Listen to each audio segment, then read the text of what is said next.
Welcome to the Educator, Miss Sears. It's a pleasure to have you, knowing that I know you personally, but it is also good to have someone like you debuting on this new program, this new site, and we want to be as innovative and interactive as possible. And what better way to start with somebody like yourself, Miss Barbara Thomas Sears, Educator. Since 1973, and Yes. Still in the classroom. Yes. And I must say you have touched the lives of thousands of children in this era, including myself, and it's a pleasure to have you. I want to welcome. It's been quite a while now. You have been in the education system. Yes. I mean, how it has been for you? It has been a real good experience. I have been teaching since 1973. Actually started at the Boys Content All-Age School as a pre-trained teacher. So I taught there from 1973 to 1976. Went on to college, came to Old Harbour Secondary then in 1979 as a trained teacher. And it has been good. There have been ups and downs in the education system, ups and downs in the everyday classroom setting. But for me personally, it has been a good and a rewarding experience, or else would not have been it for so long. Mm-hmm. What would be some of the most rewarding things that would have kept you in the classroom so long? Well, first, it's the students' achievements that they have accomplished over the years. Right. And also when you go into other areas and I meet the past students and I'm greeted and I'm served by them efficiently, it makes me feel that I've made a worthwhile contribution to their lives and to the society and to the world at large, because I meet the past students everywhere I go. Tell me, was teaching always a passion for you growing up? Yes, it has always been a passion. Actually, I am told by my parents that as a small child, I used to tie a ribbon in the grassroots. Yes. And then teach and beat and teach and beat them. However, actually my parents wanted me to become a nurse. Yes. So after I left all-age school, I was at home for a year after passing the subjects, the then Jamaica school certificate examinations.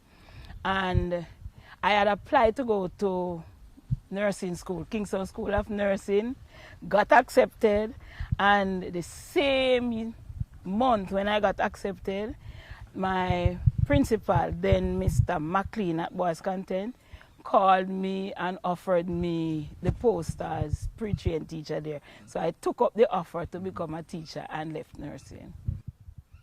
Do you feel that if you had chosen nursing, would it be as rewarding, you think, as being a teacher now? Well, I wouldn't know. I didn't try out the nursing thing, but I know personally that teaching has been rewarding for me. Apart from just having the interaction with the parents in the classroom, you would have also known many of their parents and family members. Yes. Was that an advantage? I don't know if it's an advantage, but I know having to interact with the parents, right, call it almost on a daily basis. There are some students who would gravitate towards me as a teacher. Those, they they made sure that they behave a certain way because teacher knows my parents. And these parents, you would meet them at church, you would meet them in the streets, you would meet them at the supermarket. So there are some who made sure that they do well because teacher knew or teacher knows my parents. Also, when the new ones come in each year, they would make sure they come to you and say, Miss Sears, my mother and my father told me that you were their social studies teacher. So those now tend to gravitate towards me, and you have a good working relationship, both at school and with their parents. I did not know all the parents, but getting the students, you knew that the students was your resource to work with, and you want them to achieve the best that they can out of life.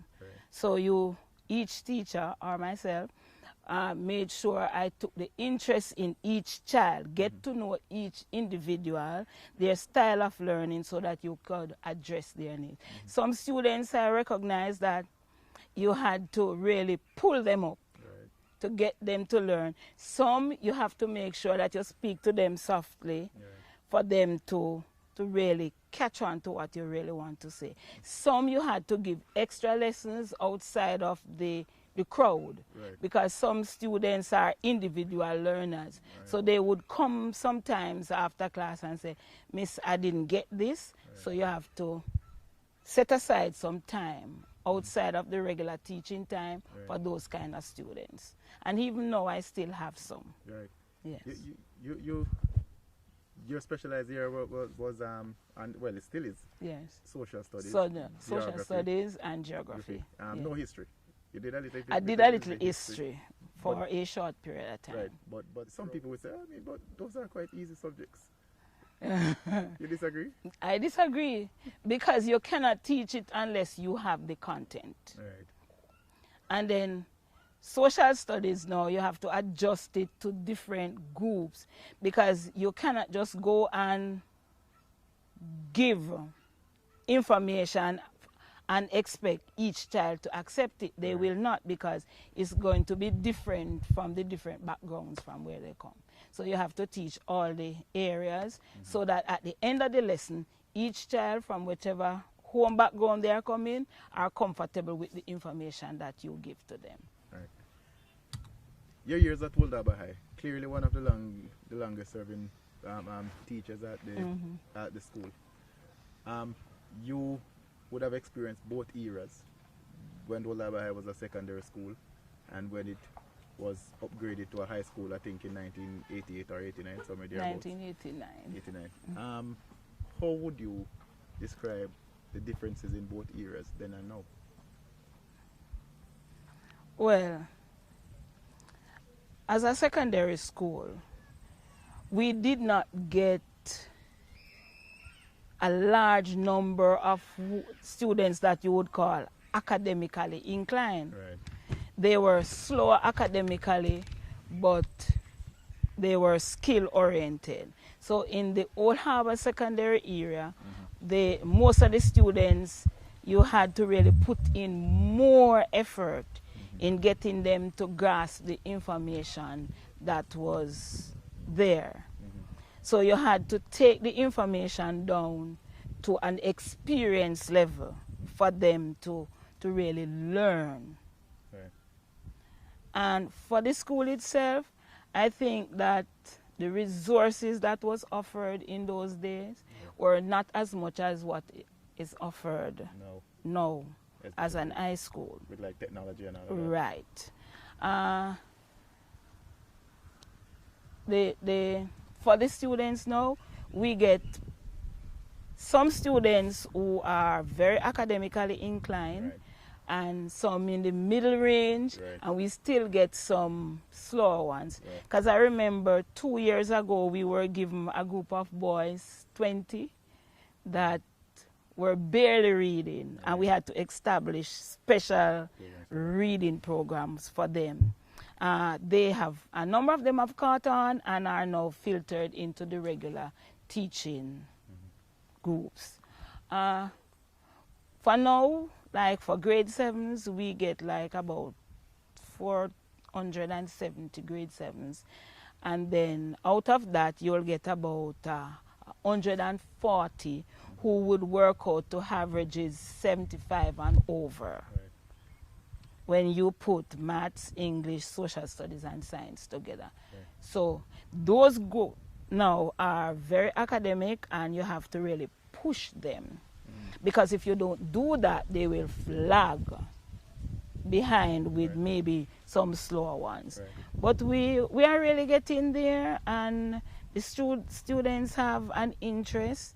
There are some who, in general, as would happen in any other school, that they are the challenge with the behavior. Right. But we have the dean of discipline, and we have several guidance counselors and the persons who supervise and watch out for those incidents of behaviors that are not acceptable. Well, we have regular senior teachers meetings, and there are a number of young teachers who have been named senior teachers. Right. So out of those meeting sessions, we get a chance to share information and strategies together so that they learn. Right. There are times when a young teacher will have a problem with a class, then they will seek advice from me along with the other senior teachers as how to deal with the situation. And for me personally, since I am preparing for retirement, yes, I have young teachers that are working with me so that they learn how to supervise to become senior teachers. Yes. As an educator, I mean, you had a family. Yes. And you had to balance your work in the classroom or your life in the classroom. You put it that way, because you basically live in the classroom. and your life outside of the classroom, Yeah. raising a family and finding time for them. I mean, how difficult was it, and how were you able to balance that aspect? Well, it was not very difficult, because as a teacher, you have to make sure that you know what is to be done at work, what you can do outside of work as it relates to work, and then to make sure that the children are taken care of. My two children were involved in a lot of teaching things even before they became adult, because I used to have to sometimes take the text papers home, Right. and they would assist in marking like the multiple choice Right. questions. You supply the answers, Right. and they would assist in marking those. And then the comprehensive questions or the subjective questions now, I would mark. Right. I made sure that there was time, family time, especially on weekends, where we would sit together as a family, and I would hear their problems experienced during the school week. Right. So we would hear problems related to friends, problems related to their class activities. Right. And also for me, when they were young, we would sit together and make the homework timetable. And then at home now, I would ensure that if they had maths at a particular time on their homework timetable, Right. because they had a timetable on their door, Right. and I had a copy of each timetable, so that they knew that there's a particular time for play or Right. television, a particular time for homework. Right. And then family time was like worship time. Right. And then they would share their experience during the day. Okay. And if you have a very strong spiritual connection, Right. the other things will fall in place. Right. All in place. At church, for our church, because the young people also are allowed to participate in the services. And then as an educator, the information learned from teaching, the information gathered at Teachers College, Right. you were able to also use it to enhance the work of the Lord, Right. in case of the church. Right. And there was always persons at church who would give assistance in making sure that the children are taken care of. Right. So if even when you're at church, you could sit and there are other adults who would supervise the children, like those in the children department and so on. And they were real strong persons, persons who were educators too from church, who made sure that the children were okay. So it was no surprise, or did it surprise you, I should ask, when your two children, Paul and Devon, followed in your footsteps? Was that something you expected? Well, I expected Paula to follow, but not Devon. Yes. Because he went off to university to do hotel management and hospitality.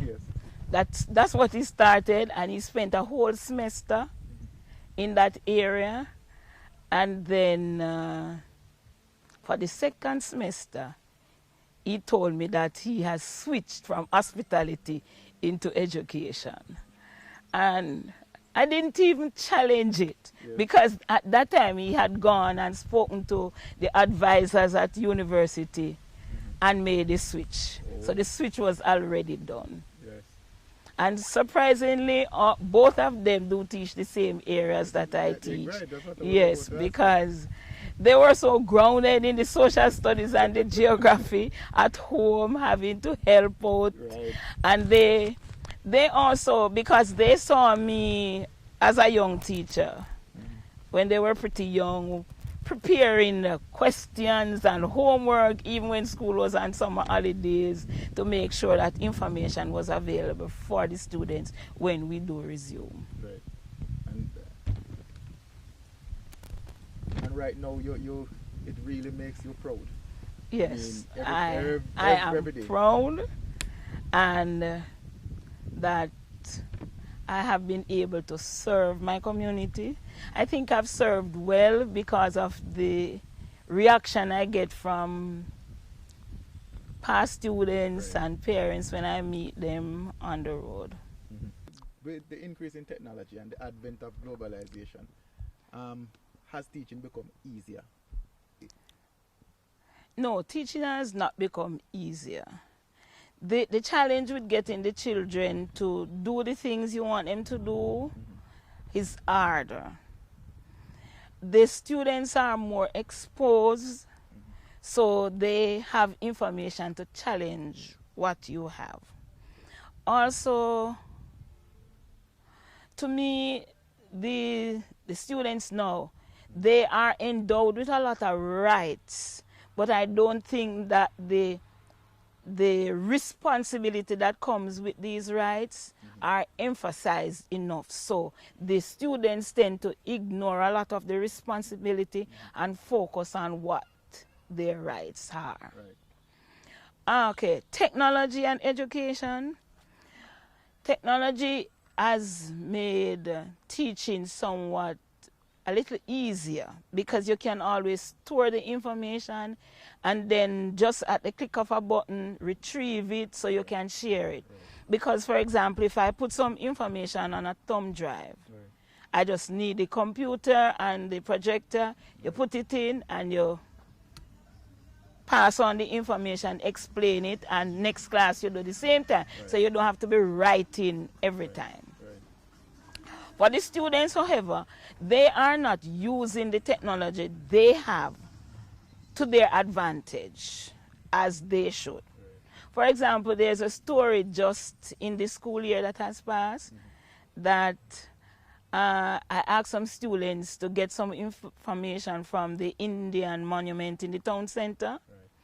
And the day when I asked for the homework, to my surprise, there were a number of students who went, used their camera phone and took the picture of the monument with the information to show me as their homework.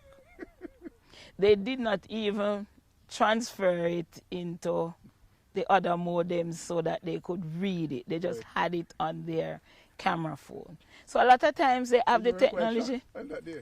I was shocked because it was the first. And to my surprise, you know, it was a grade 7 group. It's not like a grade 10 or a grade 9. Right.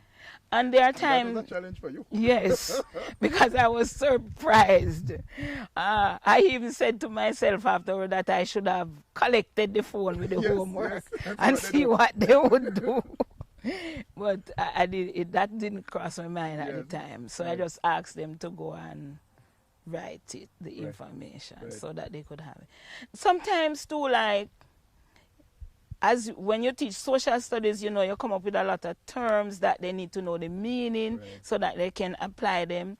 And sometimes you give them words for them to look up the meaning, and they come and tell you that they didn't have dictionaries. And then I said to them, okay, take out your phones Right. so I can see. Right. And I say, can you find word meaning on your phone? Right. And they say, yes, miss, but I didn't think Right. of that. So they don't think of the phone being able to help them with schoolwork. They just see it as things to be used for their own personal things that don't have anything to do with schoolwork. Right. Growing up, it was content, it was rough but enjoyable. Right. All right. My parents had 6 of us. Right. I'm the first of the 6. Yes. So, and you know, in those days, born in those days, Yeah. the first child was expected to set all the example. A lot of expectations. So I had a lot of chores. I had a lot of activity to do. I had to learn to cook early. I had to learn to wash. Yes. And then in those days too, I had 4 brothers coming after me. Right. So, and the parents in those days did not believe that boys should do housework and so on. So I had a lot of housework to do. But when I got to a certain age and realized that life in the city per se was different from in the rural area, Yeah.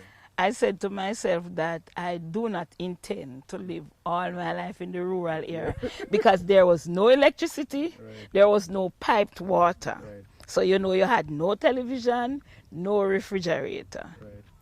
However, by the time I went to college and came back, the same summer that I came back from college, electricity came to Boys Content, and Like Christmas in summer for you. yes, Christmas.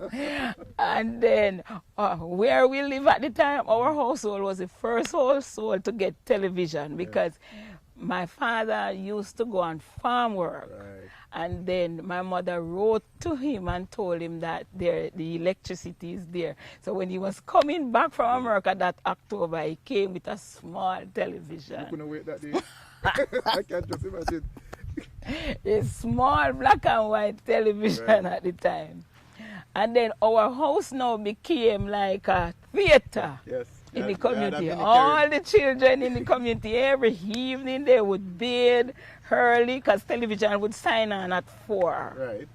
And they would all gather on my parents' veranda, and she would open up the door wide so that and turn the television around so that all the children could see.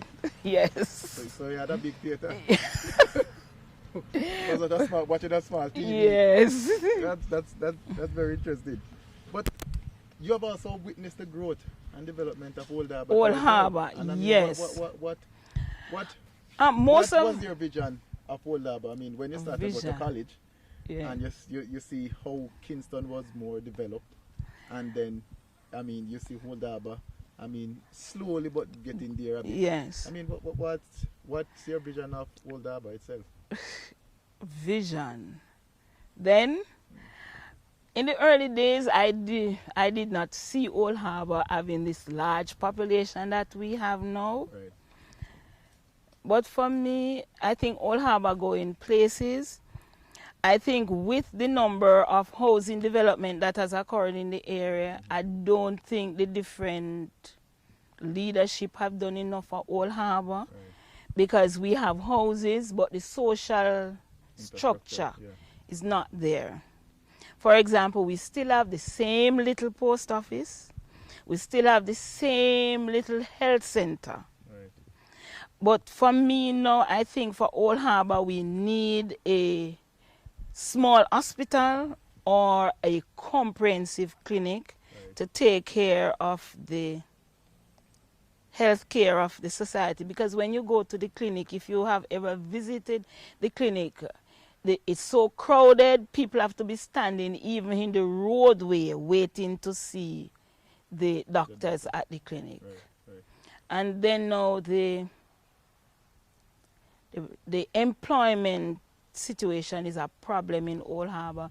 We don't have the sources to employ the population that we have in the area. So I think we need some factories or something to do with technology that is going to employ more of our young people. How soon or close are you to retiring? Very soon, very soon. And what Not very could be long. the next step for you after retirement? Oh, Just relax. for me, I think I'll still make myself available to share in whatever area I can. For example, I had a discussion with the pastor and the elder from my church, and we are hoping to establish like a reading center at our church, because we realize that there are some young persons, maybe in the 20s, 30s, who in the community of Bannister where I live, who I think would benefit from reading slash skills training. Yes, there's a skills training center in Old Harbour, but they are not able to benefit because the reading and mathematics skills are not there. So we are working on setting up something so that we can help. So I, with health and strength, to make myself available to share in that area. In that area. Final though. You would have taught many students, as I said. Any particular individuals, I mean, who would have gone on to accomplish a lot, and who would have really made you proud, where you could say, well, I remember I taught that boy, or I taught that girl? Well, there are so many, so many. And sometimes you may, as teachers, sometimes we see some that did not achieve the academic standard, but the contribution that they make to the community is worthwhile. Because maybe you may be thinking of identifying somebody who have achieved a lot academically, but even those who don't achieve academically, who help in the other social areas. For example, like I went into the town this morning, and the taxi driver that took me home was a past student, and he was speaking about how well he appreciated my teaching him. And although he's not in a professional job, but I think he's doing a good job, very polite, manners of a person, and he carries himself like he's at work when he's driving his taxi. So even those persons, I don't want to call any names and no names, but some people go and say, well, Mrs. Sears did not call my name, so I will not call any name, just to let all my past students know that I'm really, really proud of them.